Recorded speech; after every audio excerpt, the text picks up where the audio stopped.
Hello students. पिछली class में हमने भोजन के कार्य या फंक्शंस ऑफ फूड किया था। क्योंकि वीडियो लंबा हो रहा था तो मैंने आपको इसको दो पार्ट्स में बांट दिया था। पहले भाग में हमने पढ़े थे भोजन के फिजियोलॉजिकल फंक्शंस, शारीरिक कार्य। अब आज हम पढ़ेंगे भोजन के मनोवैज्ञानिक और सामाजिक कार्य। इनमें से अधिकांश से तो आप सब लोग परिचित हैं, बस ध्यान देने की आवश्यकता है कि वो कौन कौन से कार्य हैं।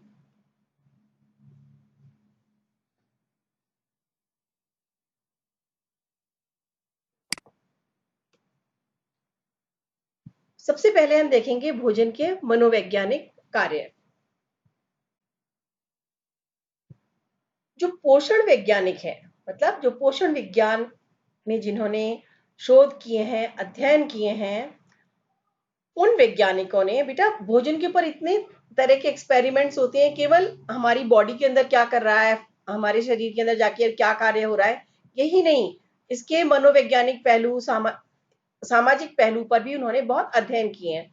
और उन अध्ययनों के आधार पर उन्होंने कहा कि भोजन केवल भूख शांत करने के लिए नहीं होता है, बल्कि ये हमारे मन की भावनाओं को अभिव्यक्त करने का बहुत अच्छा साधन है।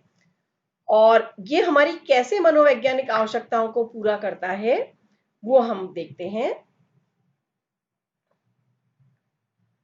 पहली चीज तो देखो, भोजन के माध्यम से हमें व्यक्ति की मानसिक दशा का पता चल जाता है। व्यक्ति, जैसे आप देखते हैं, आप अनमने होते हैं, आपका मन नहीं करता, आप ढंग से भोजन नहीं करते। माँ को, जैसे परिवार के अंदर माँ को तुरंत पता चल जाता है कि आज मेरे बालक परेशान है या मेरे परिवार का ये सदस्य कुछ अपसेट है। क्यों? उसके भोजन वो किस तरह से कर रहा है, कितना भोजन कर रहा है, उसका जो तरीका है उसी से पता चल जाता है। तो मतलब सोचो, बच्चा घर के अंदर आया और उसने केवल भोजन किया, उसने कुछ कहा नहीं, कुछ और एक्सप्रेस नहीं किया, लेकिन एक भोजन के तरीके से जो गृहिणी होती है उसको पता चल जाता है कि व्यक्ति की मानसिक दशा कैसी है। जैसे हम देखते हैं, जब बच्चा बच्चा क्या, कोई भी व्यक्ति चिंतित होता है, डरा हुआ हो, दुख में हो, तो उसको भूख कम लगती है, वो बहुत कम भोजन करता है। और कितना भी अच्छा भोजन बनाया हो, उसका कोई उसका टेस्ट नहीं आता, उसको मतलब कोई एक्सप्रेस नहीं करता कि उसको बहुत खुशी हो रही है। इसके विपरीत खुशी की अवस्था में खान कोई भी खाना होता है वो आनंद से भर देता है। कुछ माँ ने बनाया, वाह माँ आज तो बहुत अच्छा लगा है, खाने में स्वाद आ गया, आज सब्जी कितनी टेस्टी बनी है, आज आपने ये चीज बहुत अच्छी बनाई है। ये पता चलता है कि सामने वाला व्यक्ति प्रसन्न मुद्रा में। तो सोचिए, ये हमारे साइकोलॉजिकल एस्पेक्ट को एक्सप्रेस कर रहा है। और भोजन के माध्यम से हम अपनी नाराजगी भी व्यक्त कर देते हैं, है ना। जब हम, हाँ, घर में आप लोगों की अवस्था में तो बहुत ही कॉमन है कि जब किसी बात पे गुस्सा आया, खाना खाना छोड़ दिया। बहुत से लोग होते हैं जो अपना खाना खाना छोड़ देते हैं और ये नाराजगी जाहिर करते हैं इस तरह से। हालांकि मैं इसको बहुत अच्छा नहीं मानती हूँ बच्चों, क्योंकि ये हम सब इस अनुभव से गुजरे हुए हैं। और जैसे जैसे हम बड़े हुए हैं, परिपक्व हुए हैं, अपने अनुभव के आधार पे बता रही हूँ, ये बिल्कुल ही बेकार तरीका है। क्योंकि हम भोजन के बिना बहुत लंबे समय तक नहीं रह सकते, 2 दिन रह जाएंगे, 3 दिन रह जाएंगे, अल्टीमेटली तो खाना ही है। तो जिस कार्य को छोड़ना पड़े वो करना ही क्यों। इसलिए ये नाराजगी व्यक्त करने का तरीका नहीं बनाना चाहिए। और अगर कोई रूठा हुआ है तो उसे उसके मनपसंद खाना खिला दो, तो वो प्रसन्न करने का तरीका बन जाता है। मतलब भोजन के माध्यम से भी हम किसी को पटा सकते हैं। जैसे कहते हैं ना कि किसी के दिल के रास्ता, ये बड़ा हमारे यहाँ कॉमन कहावत है कि किसी के दिल तक पहुंचना है तो दिल का रास्ता पेट से होके गुजरता है। मतलब उसकी उसकी पसंद का बनाओ, अच्छी तरह परोसो, प्रेम से खिलाओ, तो वो व्यक्ति, तो हम किसी को मनपसंद खाना बनाकर प्रसन्न भी कर सकते हैं।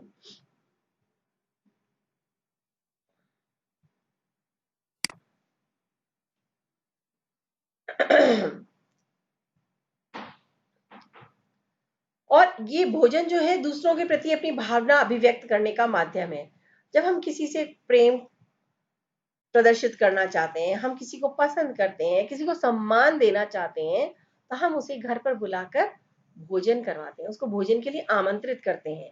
और अगर आपने किसी गेस्ट को बुलाया है, अच्छी तरह टेबल सजाई है, टेबल थाली परोसी है, बहुत सुंदर तरीके से परोसी है। हम आम दिनों में नहीं करते, इतना सजाना नहीं करते हैं, लेकिन अगर हमने अच्छा सा स्वादिष्ट खाना बनाया है, 2-3 वैरायटी ऐड कर दी है और थाली में अच्छी तरह परोसा है या टेबल पर अच्छी तरह उसको सजा दिया है, तो ये पता चलता है सामने वालों को कि ये हमें मान सम्मान दे रहे हैं या हमें प्रेम करते हैं। तो ये भावनाओं को अभिव्यक्त करने का माध्यम बन जाता है। जो खाना बनाते हैं, आप लोगों में से बेटा बहुत से बच्चे खाना बनाते होंगे घर में, तो आपको जब आप खाना बनाते हैं तो खाना बनाकर दूसरों को खिलाने से भी एक आनंद की प्राप्ति होती है। ये व्यक्ति जो बनाता है और खिलाता है वही अनुभव कर सकता है। और जिसको हम खिलाते हैं, भोजन बनाकर खिलाते हैं, कुछ भी बनाकर खिलाते हैं, तो इससे हमारा लगाव भी बढ़ता है, हमारा अटैचमेंट उससे और डेवलप होता है। तो बनाने वाले को भी इससे खुशी मिलती है बनाकर।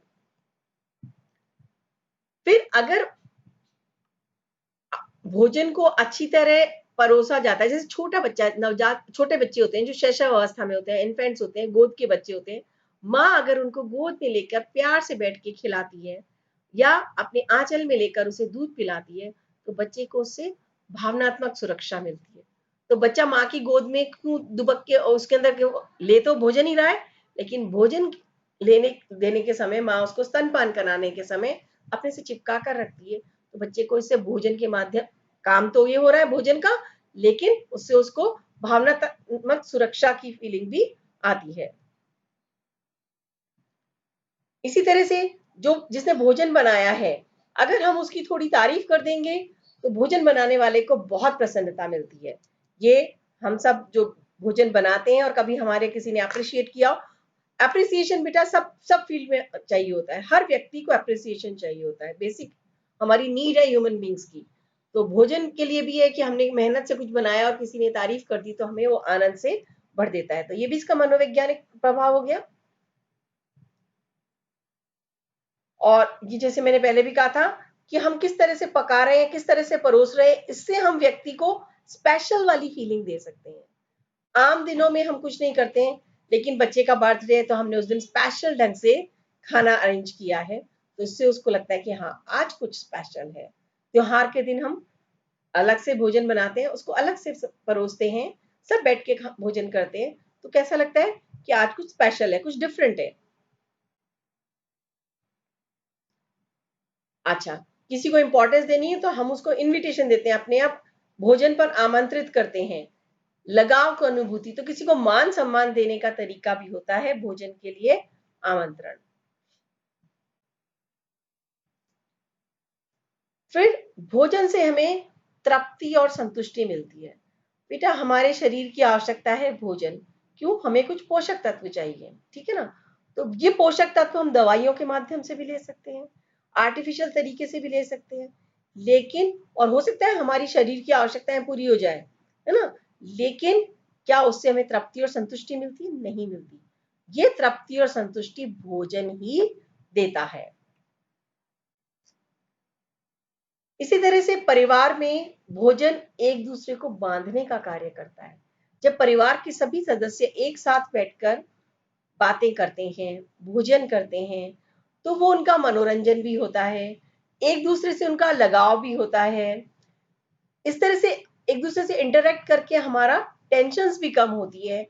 और अगर कोई व्यक्ति, किसी को कोई समस्या हो रही है, तो उसका समाधान भी हो सकता है। मतलब आराम से बात करते भी, आज तुम परेशान क्यों दिख रही हो, आज तुम ढंग से खाना नहीं खा रहे हो, तो व्यक्ति बताएगा कि मैं, मेरे साथ ये प्रॉब्लम हो रही है, हो सकता है घर के सदस्य मिलकर उसको समस्या का समाधान करें। तो भोजन एक माध्यम बन गया है सब। लेकिन बच्चों इस बात के लिए मैं आपको इस बात ध्यान दिलाऊंगी कि आजकल लोगों का स्क्रीन टाइम बढ़ गया है। पहले टीवी के आगे चिपके रहते थे और अब सब मोबाइल में लगे रहते हैं। तो ये ध्यान दीजिए कि जब हम परिवार में सब लोग बैठ के एक साथ भोजन कर रहे हो, तो ना तो हम उस वक्त समय टीवी देखना चाहिए हमें, और ना ही हमें मोबाइल से चिपकना चाहिए, बल्कि हमें एक दूसरे से वार्तालाप करना चाहिए, एक दूसरे से इंटरेक्ट करना चाहिए, तभी भोजन का ये जो लाभ है तभी मिल सकता है। अब घर में कोई प्रसन्नता हुई तो सब क्या कैसे करेंगे? अरे भाई आज तो इसने बड़े अच्छे नंबर लेकर आया है, चलो आज अच्छा कुछ बनाते हैं, आज इसने अच्छा कार्य करा है, चलो मिठाई मंगवाते हैं, आज तुम्हारा मुंह, किसी का कुछ भी उपलब्धि होती है, हम कहते हैं अरे भाई मिठाई, मुंह तो मीठा करवाओ। मतलब क्या है, भोजन हमारा प्रसन्नता अभिव्यक्ति का एक तरीका है। फिर इसी तरह से बेटा जब बड़ी बड़ी जो ऑर्गेनाइजेशंस होते हैं, उनमें जब कोई समस्या होती है, कुछ प्रॉब्लम का सॉल्यूशन करना होता है, तो वो क्या करते हैं, एक भोज का आयोजन करते हैं। तो उसमें उन समस्या से संबंधित लोग जो इनके समाधान भी कर सकते हैं, उन सबको आमंत्रित किया जाता है। और भोजन बहाना तो बन गया भोजन का, लेकिन उनका मुख्य उद्देश्य होता है अपनी समस्या का समाधान करना। तो भोजन माध्यम बन गया समस्या समाधान का। इसी तरह से आप लोग स्कूल में, आपको ध्यान होगा, आप लोग इंटरवल होती थी, सब लोग बैठ के खाना खाते थे।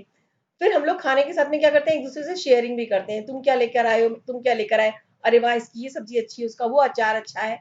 मुझे अभी भी ध्यान है, स्कूल स्कूल समय में जब हम करते थे, तो हमें किसी को भी, हमें अपना टिफिन पसंद नहीं आता था, दूसरे का खाना बड़ा स्वादिष्ट लगता था, तो हम 4 तरह के लोगों का खाना टेस्ट करते हैं। और एक आनंद, कितना आनंद आता है सबके साथ मिलकर खाना खाने में। और ये चीज अब बड़े होने के बाद कार्यस्थल पे भी होती है बेटा, 4 लोग बैठ के एक साथ भोजन करते हैं, तो हमारा एक दूसरे से मन भी मिलते हैं, हम एक दूसरे का भोजन शेयर भी करते हैं, हम नए नए स्वादिष्ट व्यंजन बनाना भी सीखते हैं, और इस तरह से ये हमारे आनंद को द्विगुणित कर देता है। अब हम देखेंगे भोजन के सामाजिक कार्य। भोजन के सामाजिक कार्य क्या है, मतलब हमको सबको पता है, बट इस पहलू से सोचने की आवश्यकता है। ये सामाजिक संपर्क बनाने का माध्यम है। अभी मैंने जो पिछला वाला एग्जांपल आपको दिए, देखिए कि हम एक दूसरे को भोजन के माध्यम से, हम एक दूसरे से मिलते हैं, बात करते हैं, किसी को भोजन का निमंत्रण दे रहे हैं, मतलब हम अपना सामाजिक संपर्क बना रहे हैं, हम किसी से अपना संबंध जोड़ना चाहते हैं, तो कभी उनको अपने यहाँ भी, हमारे यहाँ खाने पर आमंत्रित है। ये तरीका होता है संपर्क बढ़ाने का। सभी सामाजिक अवसरों पर भोज की परंपरा है बेटा, चाहे वो घर के अंदर हो, चाहे वो किसी संस्था के अंदर हो, चाहे वो किसी धार्मिक स्थल पे हो, कोई भी सामाजिक अवसर होता है तो हमारे यहाँ जरूर भोजन की व्यवस्था होती है। ये पारिवारिक उत्सव का भी माध्यम होता है। जैसे परिवार में कुछ भी हुआ, जन्मदिन है, विवाह की वर्षगांठ है, बच्चे के अच्छे नंबर आए हैं, हमारे घर में कोई त्योहार सेलिब्रेट किया जा रहा है, तो कैसे होता है, स्पेशल खाना। ये एक तरीका बन गया है, भोजन जो होता है एक हमारा पारिवारिक उत्सव को मनाने का साधन हो जाता है।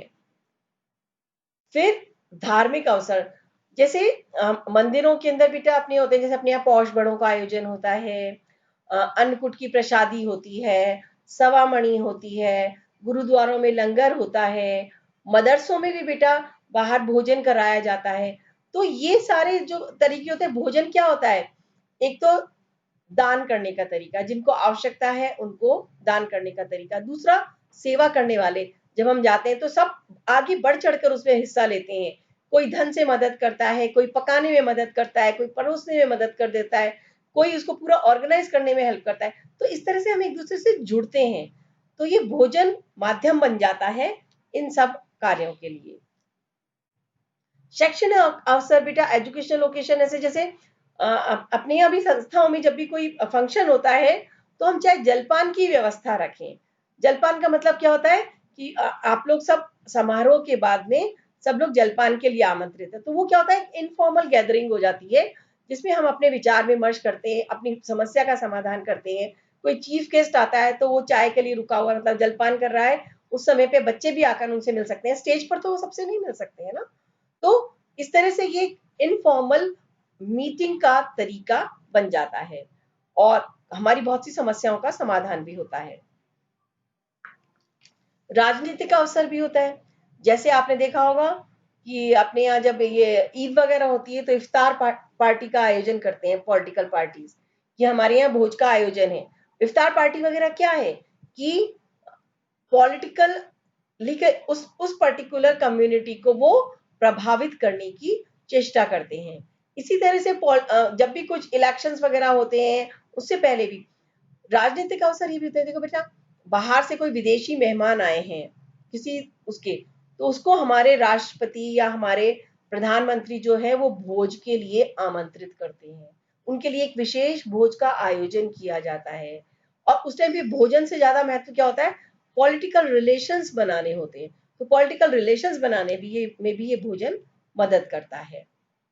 अब ये हमारी सामाजिक आवश्यकताओं को क्यों कैसे पूरा करता है, हम सब जानते हैं, हम सब मनुष्य जो है सामाजिक प्राणी है ना। तो समाज में रहते हैं, और जब हम हमें किसी व्यक्ति विशेष को सम्मान देना हो या महत्व देना हो, तो हम कैसे देते हैं, भोजन के माध्यम से। ये हम पहले डिस्कस कर चुके हैं।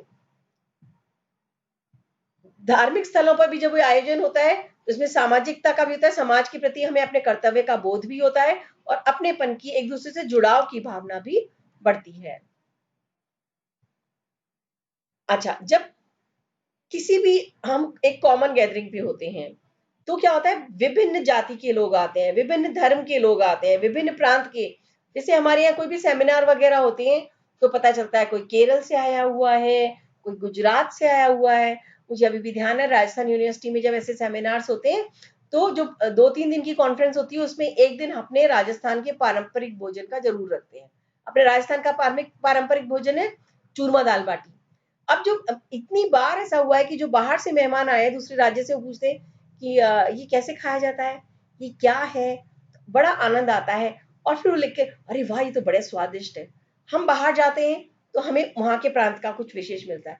तो एक दूसरे से, हम एक दूसरे से मिलने का माध्यम बन जाता है, एक दूसरे को जानने का माध्यम बन जाता है, एक दूसरे की संस्कृति का परिचायक बन जाता है ना। हमको पता है साउथ इंडियन व्यक्ति है तो वो इडली, सांभर, डोसा ये सब खाएगा, है ना। तो अलग अलग गुजरात का व्यक्ति है तो वहां पर ढोकला वगैरह ये ज्यादा चलते हैं।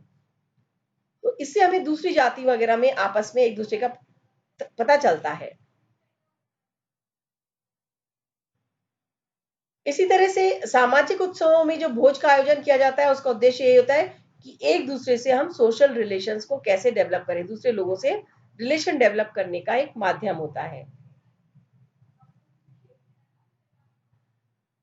ये एक लोगों को एक दूसरे से मिलने का अवसर प्रोवाइड करता है ना।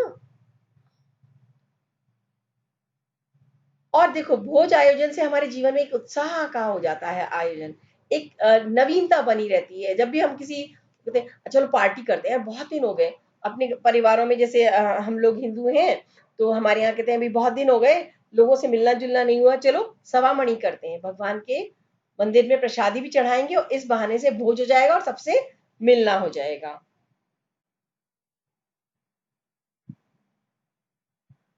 और शैक्षिक संस्थानों में, जैसे मैंने आपको पहले ही बताया था, कि मुख्य अतिथि के साथ विचारों का आदान प्रदान करने के लिए समारोह के बाद कोई ना कोई भोज की व्यवस्था होती है, जलपान की व्यवस्था, अल्पाहार की होगी व्यवस्था, लेकिन उसका उद्देश्य यही होता है। और दूसरे राज्य से, विदेश से आए मेहमान को अपनी संस्कृति से परिचित कराने का माध्यम भी होता है। ये भी मैं आपको पहले डिस्कस कर चुकी हूँ। तो बच्चों, आज हमारे इस चैप्टर यहीं पे समाप्त होता है।